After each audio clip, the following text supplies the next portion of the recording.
Ad-din medical college হাসপাতালে ৬ নবজাতকের মৃত্যুর ঘটনায় কর্তৃপক্ষের গুরুতর গাফিলতি পাওয়া গেছে জানিয়েছে স্বাস্থ্য অধিদপ্তর। পোস্ট অপারেটিভ ওয়ার্ডের অবকাঠামোগত ত্রুটিসহ নানা অনিয়ম ধরা পড়েছে নিশ্চিত করেছেন স্বাস্থ্য অধিদপ্তরের অতিরিক্ত মহাপরিচালক ডাক্তার জাহিদ রায়হান। এ ঘটনায় সরকারের করা উচ্চ পর্যায়ের তদন্ত কমিটি রিপোর্ট জমা দিবে ৩০ মে শনিবার। শফিকুল ইসলামের রিপোর্ট।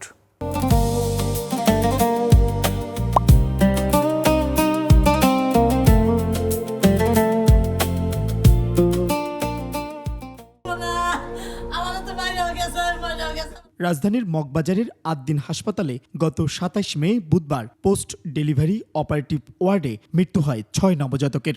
এরপর মৃত্যুর ঘটনা তদন্তে ৩ সদস্যের একটি উচ্চ পর্যায়ের কমিটি গঠন করে স্বাস্থ্য অধিদপ্তর। কমিটিকে বলা হয় ৭২ ঘণ্টার মধ্যে প্রতিবেদন জমা দিতে। স্বাস্থ্য অধিদপ্তরের অতিরিক্ত মহাপরিচালক ডাক্তার জাহিদ রায়হান জানিয়েছেন, হাসপাতালের পোস্ট অপারেটিভ ওয়ার্ডের ভেন্টিলেশনে ত্রুটি পেয়েছে তদন্ত কমিটি।